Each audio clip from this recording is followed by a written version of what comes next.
everybody. Welcome to Nexus at Night, your weekly Vanguard podcast, brought to you by our patrons, patreon.com/Nexus at Night. I'm Atlas. Matt's fucking dying, so he decided to take a week off. I'm Root Beer. I'm Chris. And our guest with us today, please welcome... OuterOrange, that is me. Hello. Hello. Welcome to the show, Orange. Happy to be here. Yeah. So we hear you were on our quote-unquote rivals drive check last week. Rivals. That's one way to put it. But yes, I was. So exactly a week ago. Yeah, we streamed. It was very fun.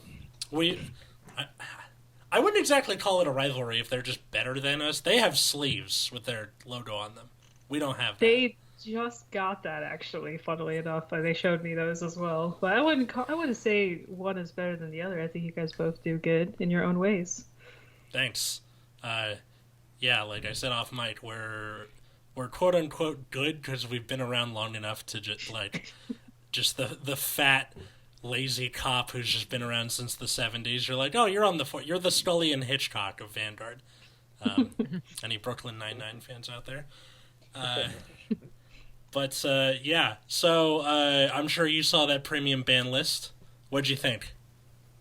I loved it, as many people did. I didn't really vouch here's my quote-unquote theory on what's going to be hit and all that stuff, but everything that got hit was what I expected, and I was actually one of the people that really wanted Temposphere gone, and I was telling my closer people, I swear, if they ban Temposphere and Zazan together, I'll be the happiest person ever. And they did that. They did exactly that, because a lot of people weren't expecting the Tempest ban. They were expecting Zazan more. So I was very happy. Once I saw that, I was like, yep, it's gonna be a good couple months. We got all this stuff coming up. We got Bushiroad Rumble coming up. I'm gonna be a happy girl playing premium. Yeah, except now there's the problem of trying to get everybody who's been playing standards for the last year being like, okay, so I want to play premium again, and they're like, well, we left it at home. We haven't touched it. True. It's okay. Bushiroad can just ruin standard format. There it is. Yeah. Yeah. Standard's been in a tough spot recently, or at least from the feedback that people have been giving towards it. So honestly, a lot of people have been jumping on premium anyway. Well, in no short part due to that deck depository from Zero Damage Gaming and Solemn. Oh, 100%. Yeah. The release of that, instantly, I swear, I saw the prices on TCG skyrocket. I was trying to pick up some Pale Moon stuff, and then I look at the prices. I was like, "What happened?" Yeah. I only found 2 of my paratroopers. Fuck. I'm looking at prices for OTT stuff, and Momo is $15. What? No. Yes. Oh, yeah, she went up. And, if you want to touch Pale Moon, I recommend you don't touch Pale Moon. Because those prices are just insane now. Everything's, doubled, tripled. I don't know the names of all the stuff, but even the Stride, Megatrick in the 2020 collection, she was at $3 SP. Yeah. Now she's at $10 SP. So that's been going up slowly. It's, At least that's an SP and not the regular printing, though. The what? At least that's the SP and not the regular printing, though. Yeah, it's SGR or something like that. But still, even the regular printing's been going up. I remember picking up 4 copies, and I was like, $3 isn't bad. This is a time of my life. And then I looked at the prices the other day, and I was like, wait a second, when did this go up? It's weird because Pale Moon was one of the decks that got hit. It's still tier 1. I'm not really the person to ask exactly what tier 1 is, but I can tell you right now, Pale Moon is not. Even with the hit, it's not going to be going too far down. I think it'll still stay as one of the more competitive and better decks out there. It's just still really clean, especially the Nightmare Doll variant now. It's still good. What were you going to say, Chris? In the meantime, I'm laugh crying because Himiko's $30. Aww. That Ada mother... How much do you regret selling your Genesis collection? Okay, I'll be real. Given the purpose I sold it for, I don't necessarily regret it all that much because I am housed. Yay! Fair. Hooray for a roof over your head. I have a roof over my head, so I'm kind of okay right now. That being said, that my chances of playing Himiko Reverse are slowly but surely dwindling.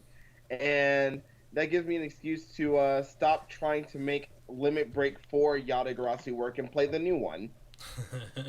You did that for, like, I think almost half a decade at this point. Yeah. That's, Yeah, I have my Yatagarasu's SP. That's how long I've been trying it. That's before the text boxes would disappear on the SP. That's just with the text box. Yeah. Yeah, that's long suffering right there. That's love.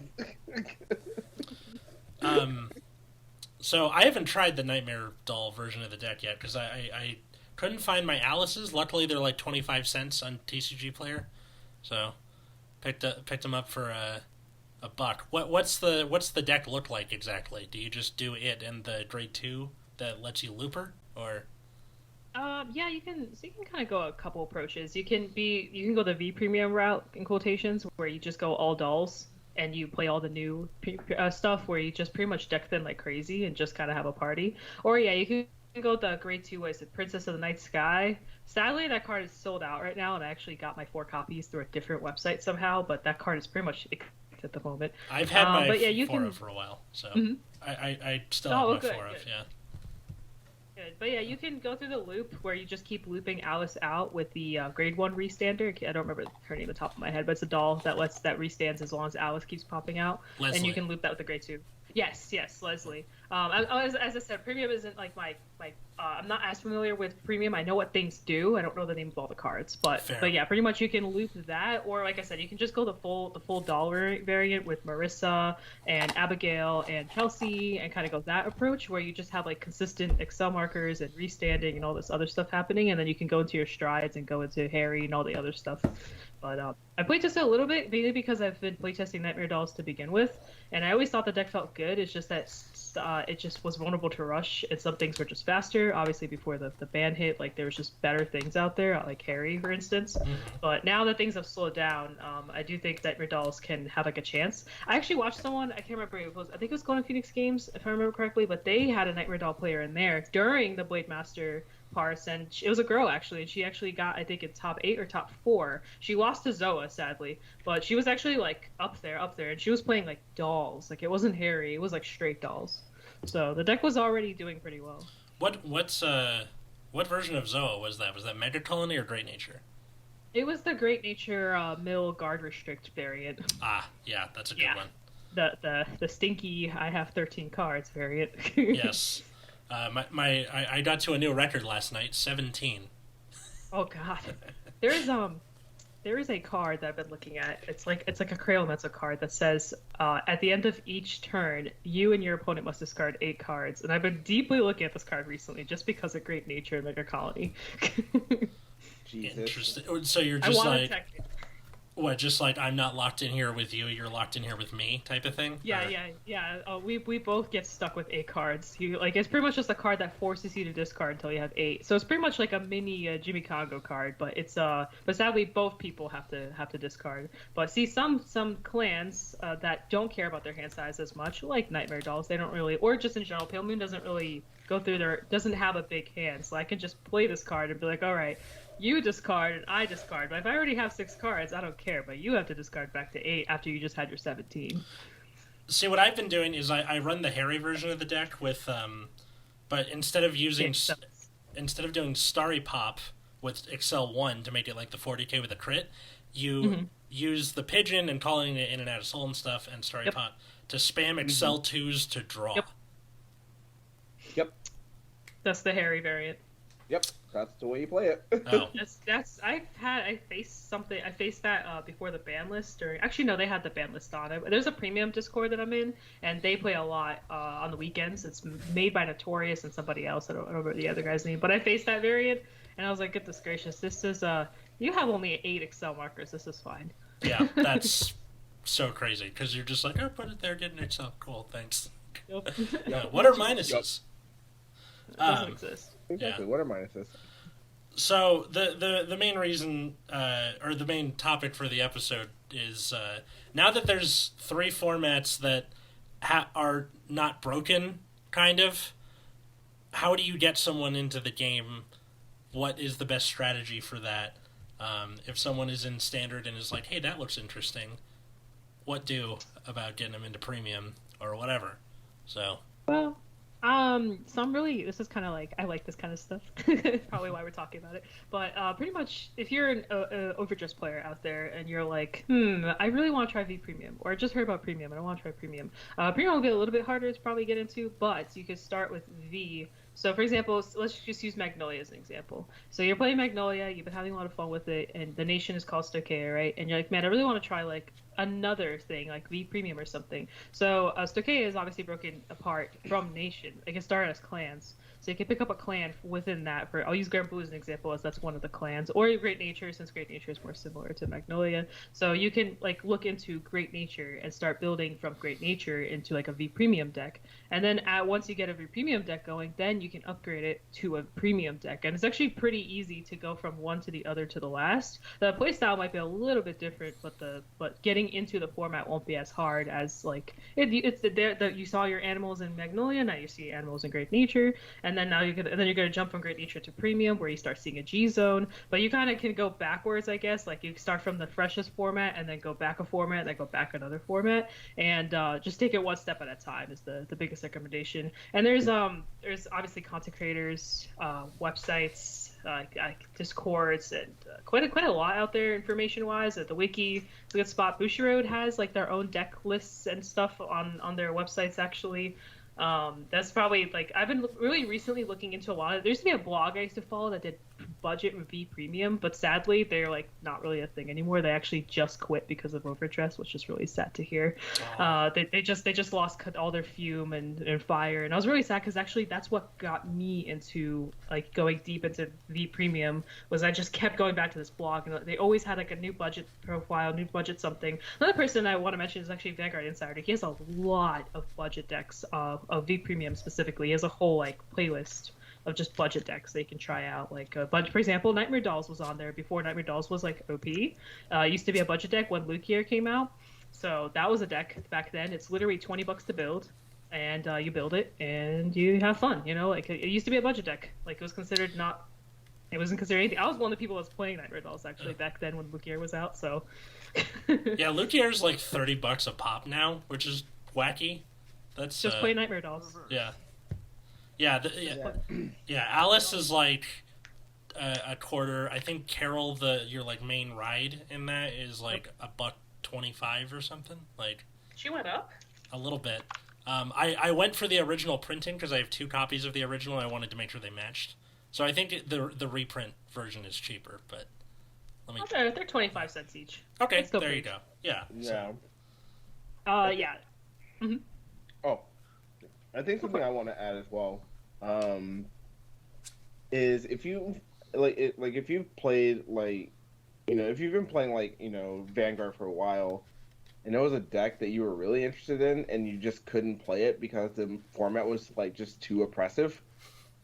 Like Blouse, for example. Like a lot of people were interested in Blouse but just couldn't play it because everything else was just so much faster. Yeah. Mm-hmm. But now you can play Blouse, and I think it's going to be a contender for one of the good decks of the format.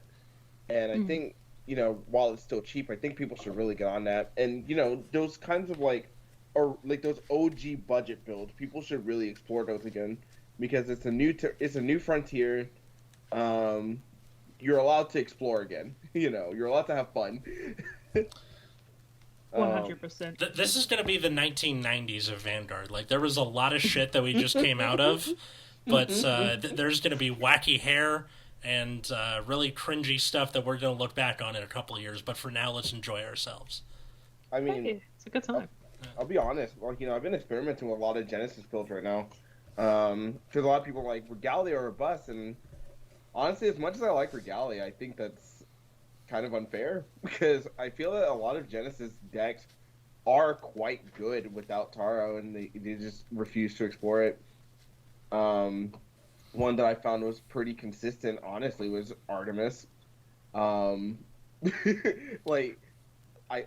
sounds really stupid, but it's one of the few decks that are able to capitalize heavily on drive checks. And it's self-searchable because of its ride chain. So like, yeah, no, I find that it's a very consistent deck, and you know those things that you don't really like think about until like you look at the cards and go, oh, that's interesting. So yeah, no, go back and dig through those boxes of commons and the cards you didn't want that are like 70 cents, and go read those again because those are really good, probably. Yeah, there's this Kagero common that's like Soul Blast 3 grade 3s, and your opponent retires or discards a total of 6 cards. So in Eugene, can't believe I'm saying this, which has a lot of soul charge and can put grade 3s into its soul with Tribash, you can now abuse that. Do you see where I'm going with this? Yes! Yellow Card Vanguard just put up a video about it. I'll link to it in the show notes if I remember to. I'll try and do that just That's so we have it. ridiculous. I know. Somebody won with it recently. Like, it legit, like, topped. Oh, like, okay. no joke. It had a top. I can't remember where. I think it was in Japan. It was either Japan or Yellow Card. I really can't remember who, but somebody. Because a different fight brought it up, too, on a stream. We both saw it. Like, I think he's actually the one that liked it, and then I retweeted it on Twitter. But literally, there's that list you're talking about is, like, out there. Somebody won with it somewhere. One of the premium events. Somebody took that deck. Yeah. And people are like, what the heck is this? What is this Eugene deck? Wait. Okay, so do you guys know the card name? Not off the top of my head. Hang on. I was yelling about it in our group text, Chris, with Edwin. The but my name phone's is Dragon Knight Nizari, Nizari. Grade 3, 13k, act on rare, Soul Blast 3 grade 3s. Your opponent chooses a total of 6 cards from his or her hand and rear guards, puts them in his or her drop zone, and this unit gets plus 10k till end of turn. That's not once per turn. So... That's ridiculous! Yeah. I mean, you're probably not going to do it twice in one turn, but still, come on, that's crazy. That's still, oh my gosh, against like a great Acer player. I love it. I Yeah. want to play this deck. Oh, you know what's another thing I learned? Everyone's like, oh, Gastille got hit, DIs are dead. DIs aren't dead because Hope on Damp is broke on Damp. Yes it is. And also, like, you could still just combine No Life King with, like, Charhan or Ragnar Magnus. Like, oh no, your Vanguard is only restanding. Like, oh no, you're only going to have, like, a ridiculous number of attacks with a crit once instead of twice now. It's still really good. Yeah, I played against Rice at LOL Chaos, also has been on this show before, last night, and Hope on Damp made a 17-card hand not matter for the most part, so that's cool. Yep, because you have to guard with 20k intervals every single time. So it was like I was putting down like 3-4 cards, like exactly for cards that would have been a 1 card. So he just ripped apart that hand in seconds. Yep. And it's and even like without that, you're like attacking with your Vanguard, you know, going into like Borrow Magnus, attacking again for like ridiculous number, popping out 2 extra attacks that are like plus 10k. Mm-hmm. And you retire the whole board while you're at it. Everything goes to Soul. Yeah, although one time I played against him with Pale Moon and I kicked his ass because he's like, put your rear guards into your soul. You're like, okay. Okay, thanks. Like, thanks for saving me the trouble. I usually have to play a card to do this. Yeah. Be like, bet. Yeah. Thank you for the Dorian card. Appreciate it. Mm-hmm. It's like that. Dorian. It's like that meme. Ooh, self burn. Those are rare. Like. Speaking of weird soul mechanics, Amon just recently came out where you force the opponent to like stack their soul, or the other way around, they soul blast out their soul. How do you feel about that?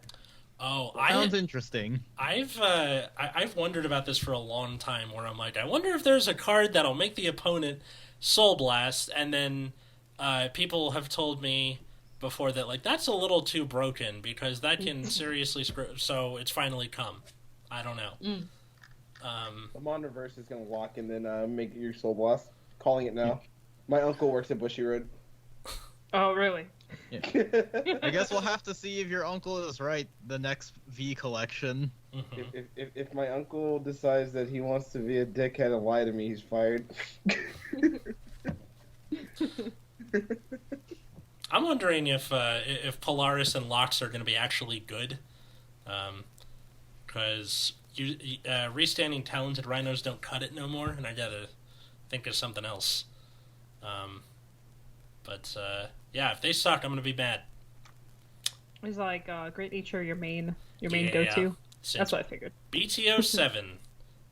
I like Leopold. I know he's like super side stuff, but I really like Leopold. Like when I started the game in May 2019, so like literally I think it was I think right when Melody came out and right before Cocytus came out. So like, but anyway, one of the few decks I ended up trying actually was Leopold. It was like one of the first decks I touched aside from like Grand Blue and Gold Paladins, and I thought that deck was so cool. I was like, I get to look at my creatures, and then I get to bring them out to the board, and then I get 15k power, and then I lottery, and then I swing at you. And I thought the concept was so fun.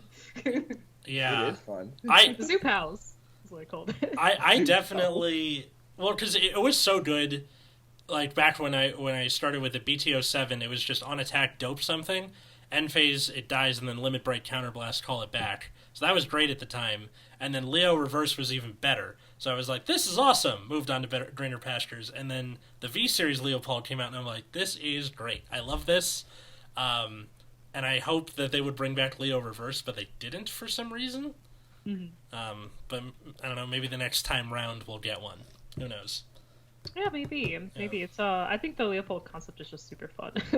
It's the only Great Nature deck I really want to build. I want to build Isabel, but then I was like, do I really want to build Isabel? It's not very good. Like I'm aware. One of our friends in the group chat was like, "Are you kidding me?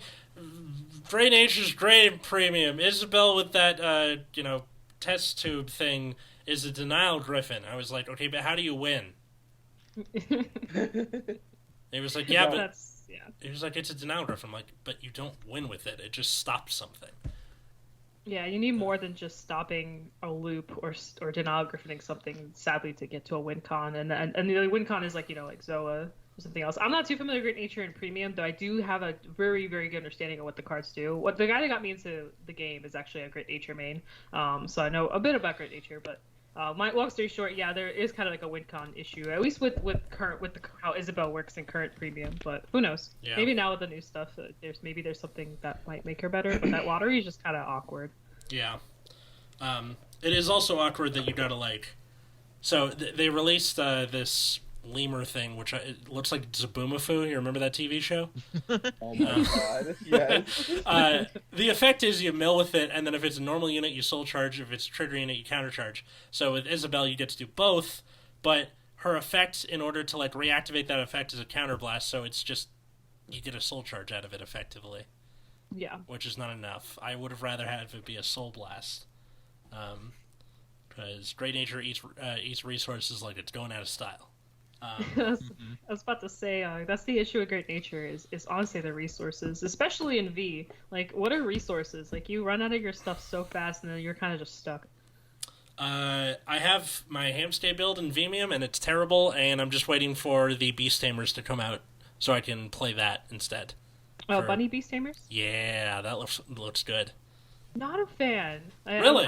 I'm a Pale Moon player, and I tested it out on TTS a couple times, and it's a good deck. Don't get me wrong, it's really good. My issue with it is that you kind of are in this awkward tempo where you either throw up a board and die, or you don't throw up a board and you still die. So like you really need to know when to push, and if you don't push at like the exact correct moment, you are 100% dead next turn because the deck does not have any hand size. The way you get a hand is by running draws. Like you literally have no way. Like you would think the drive checks and stuff would kind of help, but they really don't. You're constantly kind of breaking even with everything because of how much movement is happening. But the movement is like very, it just doesn't help your hand at all. So you kind of get to the situation where you just eventually are stuck with 3 cards, and then your opponent's like, all right, crit, restand, whatever, and you die, and you're like, cool.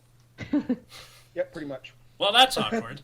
That's the only thing. I mean, test it out and see for yourself kind of how you feel. Like I said, with the Heal Guards coming out, there's kind of a weird tempo to begin with because now with Heal Guards out, you can't just have a grade 3 turn on your first ride anymore.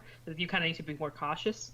But personally, I still think Nightmare Dolls is the better deck of the two. If I had to pick one, I think Nightmare Dolls is just still better. It just draw a little bit better if you run Erin or Ellen, as some people call her. She's an R and an L, but that girl lets you draw, and just the way you get your Excel markers, you can kind of hold off a turn, you can recycle stuff. You just have more flexibility to survive. Whereas with the bunnies, you just you just can't. It's more glass cannon. Yeah, but that's been Pale Moon for a long time, so. That's true. I do believe you, though. I can definitely see it being, oh, you didn't kill me, I'm gonna kill you, then. Yeah. Like GG nerd. Yeah. It does have a really, really fun movement. Like the jumping Jill combo with the new stuff is really fun. Like that one, like I remember I was piloting it and I had that moment of like genius 5-head where I was like, oh my god, I could do this into that, into that, into this, into this. And I was like having like a whole like a moment. I was like, this is so cool. And then I died next turn and I was like, I'm sad now. it really do be like that, honestly. Having extra Excel markers really helps too. Because that's another thing. Like, if you're kind of stuck on one Excel marker, you're kind of you can't move around as much or as freely as you want to because there's only so many like things you could do. But yeah. When you because I know it like turns rearguard circles into your Vanguard circle. Does that doesn't become a ride? It's not like you get an Excel when that happens, right? If I'm thinking this correctly, no, that you don't get it. It just becomes a Vanguard for a turn, and then it goes back to being a Vanguard. So no, it's just literally you take like a Beast Tamer and you make it a Vanguard essentially. Yeah. Wherever they're located, they just become a Vanguard. Which really sucks, by the way, because you can't touch that circle anymore. So for example, if you have something you want to suck in, you can't suck in that circle at all. Like you can't touch that circle, which kind of sucks because you would think it's like a good thing, but that's one less spot that you can move around with, which can actually screw up your combo. But yeah, because like what is it? Jumping Jill, suck a rear guard in, bring a rear guard out. Can't touch the Vanguard or the second Vanguard, or like stuff like that. Sucking the rear guard, call it the back row, right? That's yeah. And that movement, the sadly, whatever your Vanguard is, in case you need to suck in like another spot, like you can't touch that spot, so you have to think about like other ways to do that, which not saying that it doesn't work, it does work, but it just makes it so sometimes, like I said, that's why that second Excel circle really helps. There are some situations where like you're kind of put in an awkward spot and like you can't suck in a certain way and it just kind of messes up the tempo. Gotcha. But the deck still explodes like crazy. Like if you give it, and if they survive another turn, they will kill you.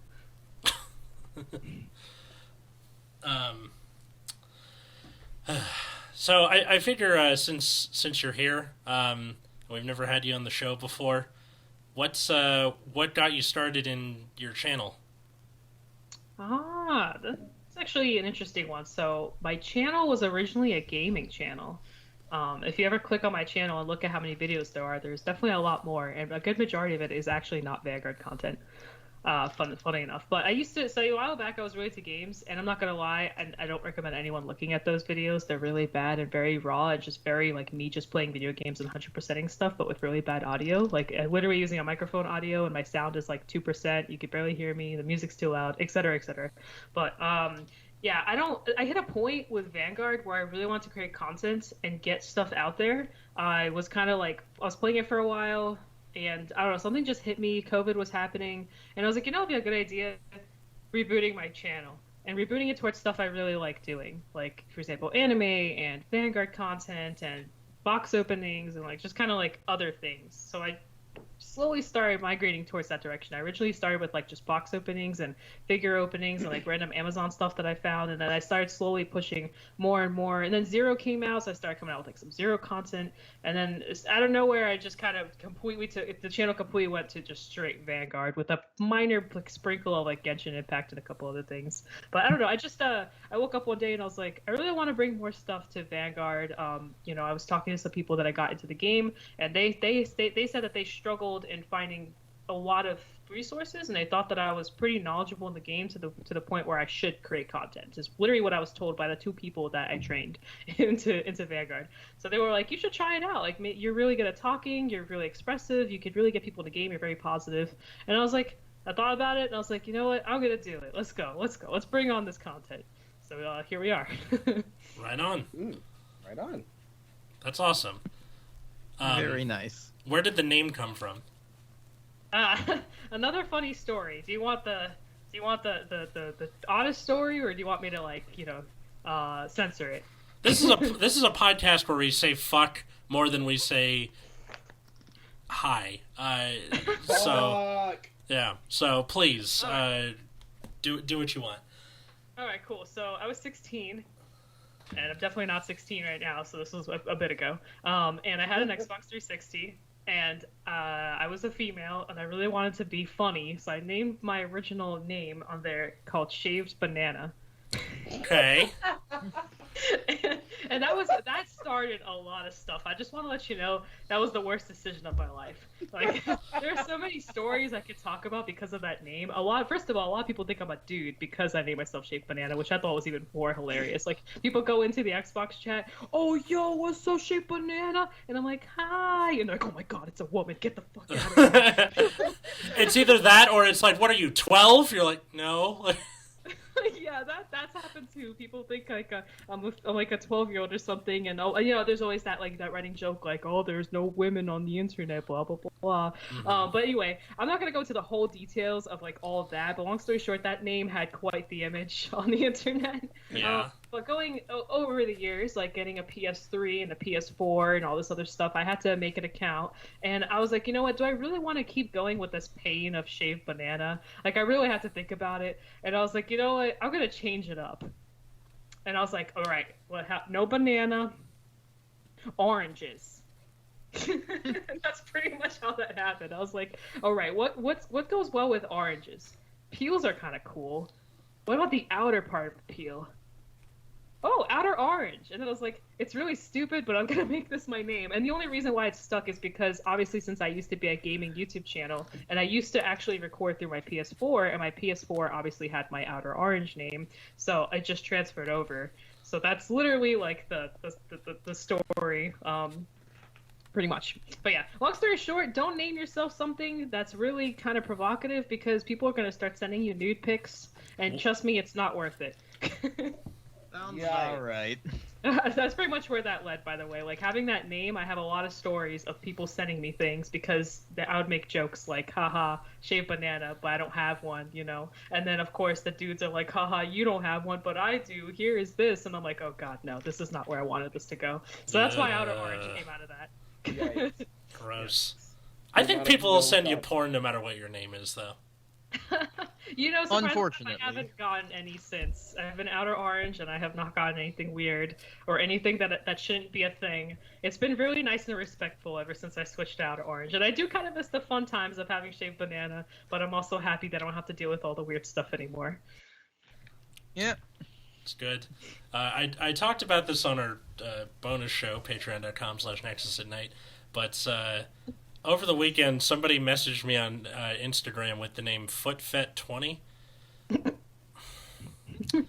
And they just said, "Hey, what's your shoe size?"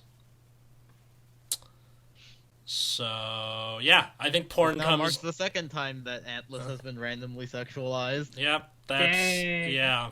So, it doesn't matter what your name is. Now, granted, my middle school bully used to call me Assless No Cock, so... No cock. Yeah. What the fuck? If you listen to my other show, Generation Dan, my co-host Dino the Genetic Marvel found out about it, and now he brings it up literally constantly. So, cool.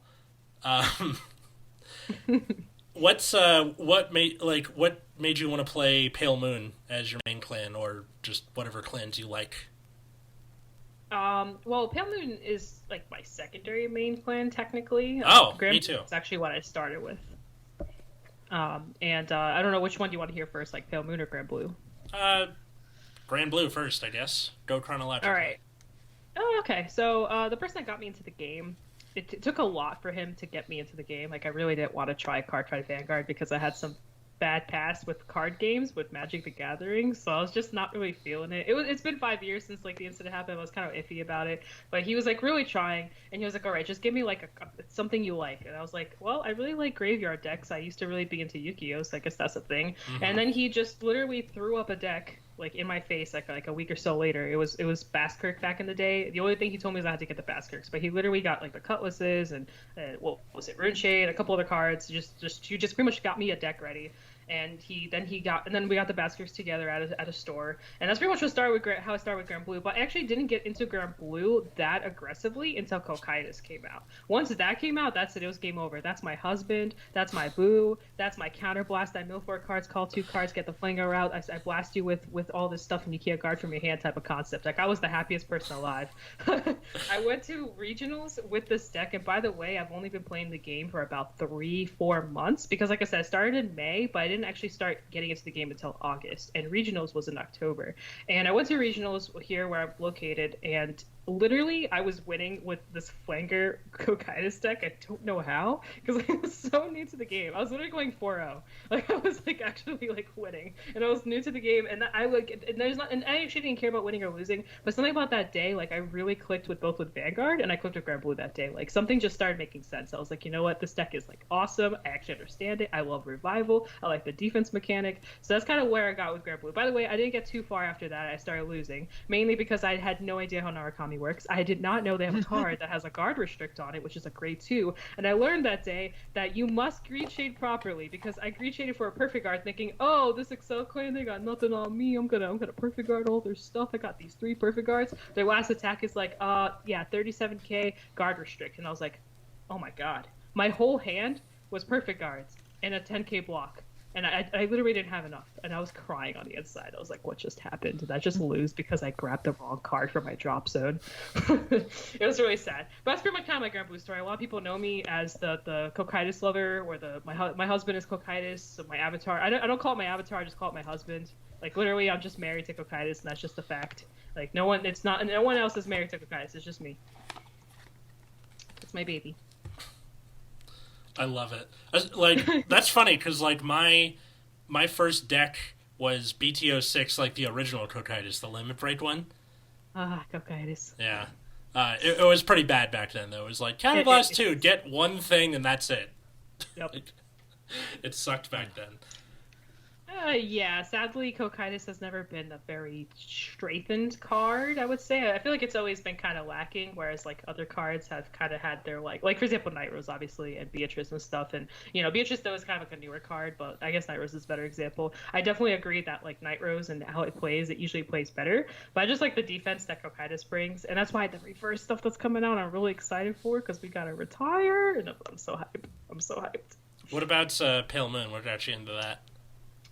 So remember I mentioned those budget deck lists on Vanguardtuber's channel? Mm-hmm. That's word for word what got me in, because the thing what was happening is this was after the regionals, and I really wanted to play another deck, but I just bought Cocytus, and I bought Golds. I don't know why I bought Golds. I like it and all, but I wasn't really playing it. And then someone gave me Bermuda Triangle with the Melody stuff, but it was after the restriction with the Lees a lot at the time. And I really wanted to play another deck that wasn't like those. I just want something else. I want something different. And Lukier was super ridiculously priced back then, like she is right now, and I really didn't want to throw down like $100 on like 4 cards. So I was looking around, and I remember pulling a Carol, and I was like, what the heck is this? I read it, and it says, at the end of turn, counterblast, discard 2 cards, restand, and with another work or blah, blah, blah. And I was like, this sounds so freaking cool. I want to play this. And then I was looking around for some deck profiles because I was still a noob. I didn't know how to build stuff. I still don't know how to build stuff. But anyway, and I found Vanguard Insider's video about Carol, and I was like, oh my god, this exists. This deck actually exists. So I instantly started like putting it together and all this stuff, and that's pretty much what that was my entry level into Pale Moon. After that deck, like after I started playtesting it, I was actually winning on my locals with it. I beat an Anger Blader deck with my Nightmare Doll deck, by the way, just like, nice. You know, this is before the restrictions. So yeah, he was so surprised. I had a rush 2 turn. My grade 2 turn, I just started rushing him like crazy. I put him to 4. I actually went in a crit on my Vanguard on top of that, and he was like, what the hell is going on right now? I'm playing Anger Blader. You're the one that's supposed to be at 4 damage. And I was like, oh no, fam. I'm just here with my dolls. And this is before the new stuff. This was like with the old stuff and everything. And then he died too. I was very surprised. I wasn't expecting to take that W because I heard about Anger Blader and how awful it is and how awful it is to face. I don't remember if I won first or second this game, but I just felt very happy about my W. But regardless, that's pretty much what got me into it. Because after that, I was like, I want to try the other ones. And then I built out the stage. And then I built Beast Tamer, like old Beast Tamer. And then what was it? Harry came out, so I built that. The only deck I didn't build throughout all this time until literally a month ago was Lukier. And that's because Lukier is always extremely expensive. And it wasn't until my friend moved to a different state, gave me his entire collection, which had 4 Lukiers in it, that I actually finally tried Lukier like literally a couple weeks back. So It's not that great. Yeah, it's very hyped up. I gotta say though, when you said like your opponent died, I know you got him to 6 damage, but my mental image went he just like had a heart attack and collapsed, and you're like, well, that's a win for me. And oh my god! I can't control what my brain thinks. It's weird. Oh no, but, yeah. That would be so sad. I just imagine dying because a Nightmare Doll player restood on you. Yeah. Like, what? I understand they have a heart attack. Oh, I'm coming, Elizabeth. Like, Oh, God. It's funny because some people had no, like, every time I played someone against that, with that deck, everyone's like, what does this do? They read it, and then they give it back to me, and then I do my thing, and they're like, wait a second, you can do that? I was like, you just read the card. Yeah. Well, I think that's the thing whenever someone, because they read it and they go, I can take this, and then you start doing your thing, they're like, I can't. There has to be something. There has to be a loophole. And they gotta read it again. And... It's just one of those decks that if you don't at least see the full combo in action, you don't know what to do. I think people now know because they've been around it more. But at the time, a deck that restood with a counterblast on top of all the multi-attacking you could do between Alice and Carol. And I used to run the Armorous Beast Tamer that let me suck stuff in, and I ran Chimera, and then I ran a Silverthorn unit that gave extra power and all this stuff. So there's just so much, and I ran Trapezes too, so I was able to just suck stuff in, bring stuff back out, and Jumping Jill. And there's just so much going on that like people think, oh, this is just Pale Moon doing Pale Moon stuff, and then you realize that I'm restanding, getting Excel markers, calling stuff out. Like if you give me 3 CB at the time, if I was given 3 CB, that's it. Like if you're at 4 damage, you're dying. You're dying through defenses and everything. You're dying unless you heal like 3 times. Like death is coming your way. Yeah, being at 4 damage or more against Pale Moon is you're dead probably. Yeah, it's scary unless you had a defense, and even then, you're still kind of dead. Unless you have it taken over trigger on damage. Over trigger, gotta love those. How you feel about those, just in general? Honestly, so my thing about it recently I discovered kind of like why over triggers are so stupid. It didn't really occur to me until the other day that there's 46 cards in overdress.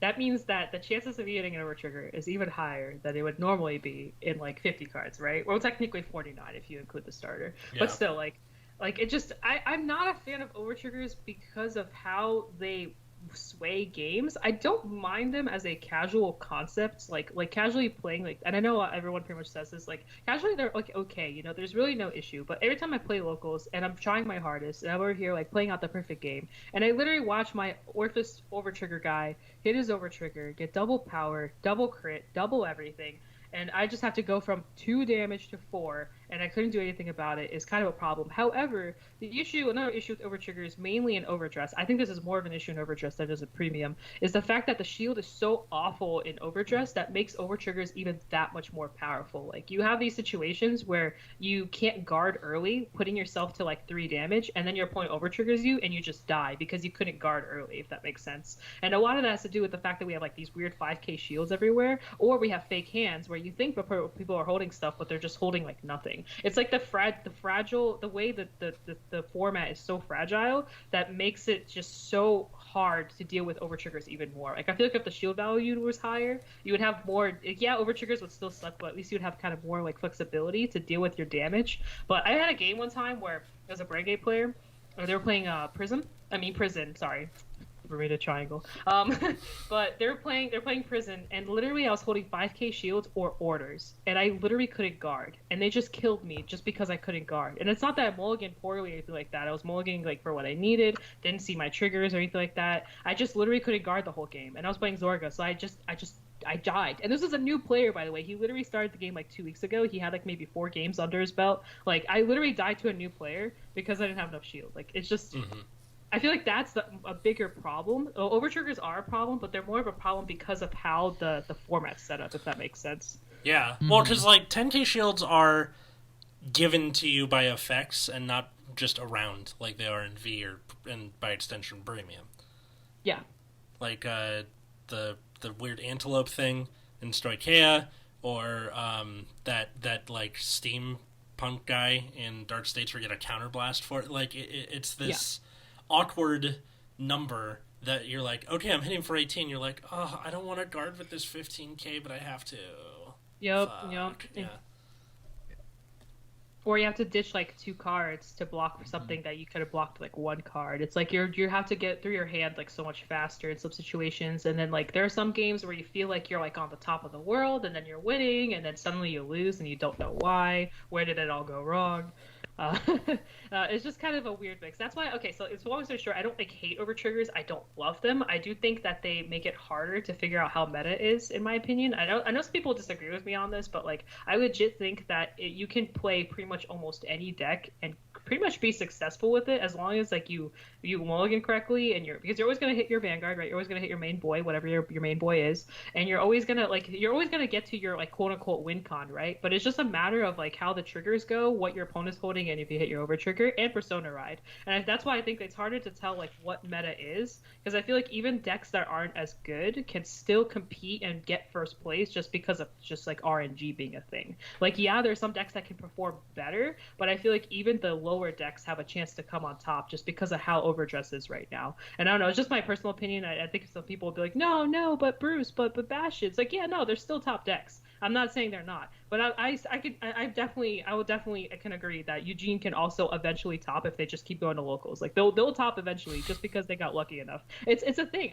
There's a reason why there's so many different variety of decks that you see, like all these different lists and all this different stuff. Because like I've seen it even in my own locals. Like a person that's been playing like a crappier like combo like Shield Fisher deck, and then suddenly they get second place somehow because they hit their over trigger, because they had the great hand, they persona rode enough times. Like there's like these weird mechanics that if you do it enough times, you're gonna win the game. Yeah, the like, and math backs you up. Like the deck sander, keeping an eye on tops. It's not like it's like you have like bigger chunks on that pie chart, but there's a lot of shit on that pie chart. Yep. Yep. Exactly. Yeah.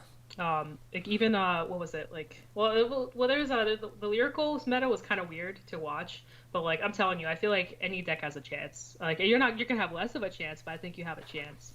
Like in comparison to V, if you bring like the worst, not the worst deck, but say you bring like sorry to Mega Colony players, but say you bring the V Premium Clan Collection Mega Colony deck, the more recent one that came out, like the chances of you successfully winning with that deck is like almost impossible. Like I hate to say it, but it just, unless everyone else brings like that exact same level deck, like the chances of you succeeding with that deck is a lot less. Whereas in Overdress, if you bring Eugene, you're probably gonna get a top eventually. Like it's gonna happen. It may take more time than a Bruce player, but you'll get there.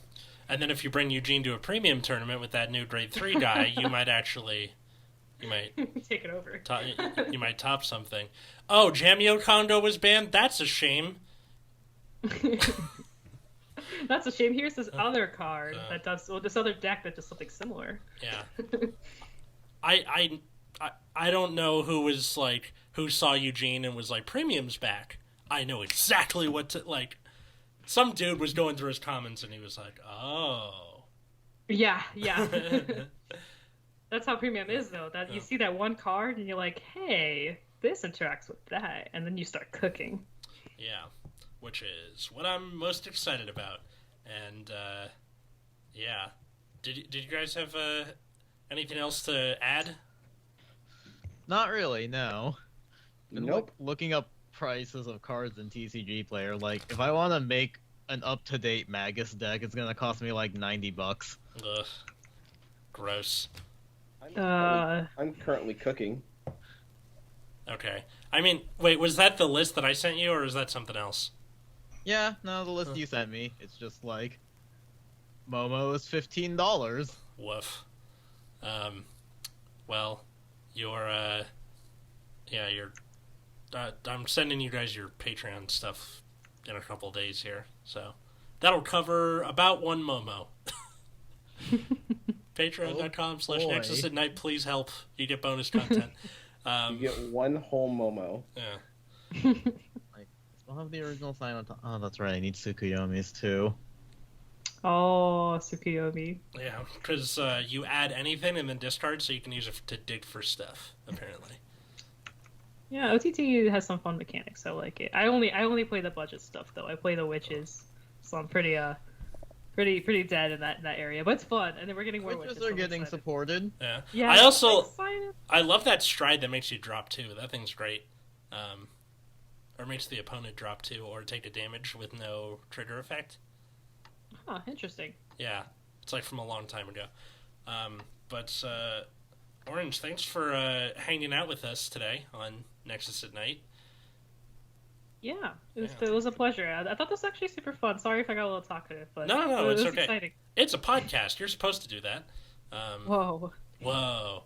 Yeah, come on back anytime, or come on our bonus show, Nexus Tangents, and where we talk about all the other non-Vanguard stuff. Yeah, this week TIE Fighter joined us as we talked about my plight to try and quit caffeine, and his laughing in my face as he drank a coffee with Coke in it, or Coke with coffee in it. That's right. He posted about that. Yeah. But where can people find you and follow you out there? So there's my YouTube channel, which is just OuterOrange, OUTER, orange, like the fruit. And then there's Twitch, which is also OuterOrange, exactly like that. And you could also find me on my Twitter, which is outer_orange, so it's a little different. And then, you can also find me on my Discord. I have a Peels Crew Discord, and I have like links to my YouTube and Twitter and stuff like that. But I plug it on a lot because we're having a lot of fun in there, so you can also join and have fun with deck builds, talk about random stuff, play Genshin, talk about anime, talk about culture, anime culture.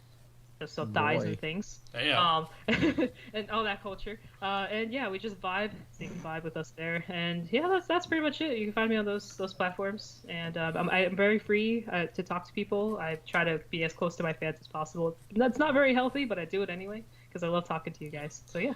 Well, links to that will be in the show notes / description if you're listening to this on YouTube. But you can find the show at Nexus at Night on Twitter and Instagram. Support us, patreon.com/Nexus at Night. That's the hat trick. You can find me at Atlas Novak, Twitter, Instagram. Or you can find Matt, who is not here this week, but he'll be back at Widums, 2 G's, 2 Z's on Twitter. How about the rest of us? You can find me at Plasma Eclipse. I basically only post art. I don't think How often do I actually post anything that's, like, not art-related? I don't know. I'm not you. What about Chris? Where can we find Chris? You can find me at Silver Chariot, silver without the vowels, _chariot, 7, Roman numerals. I don't post much Vanguard. I post mostly game dev, Smash, and some Vanguard whenever the mood strikes me. So, why? Because Sora... What? Yes. I never post Vanguard on my personal Twitter either. I just use the Nexus at Night one, especially if I need to contradict Atlas. Yeah, that's a fun time. All three of us have logins, so. Look, man, you're just gonna see me just posting hella Seraph Snow and hella Genesis for the next weeks. So get used to that shit. Well, thanks everybody for listening. We'll be back next week, so will Matt, and until next time, I was Atlas. I'm dying. I'm root beer. I'm killing root beer. I mean, I'm Chris. Eating oranges? ? And is outer oranges? I don't know. And have a good night, everybody.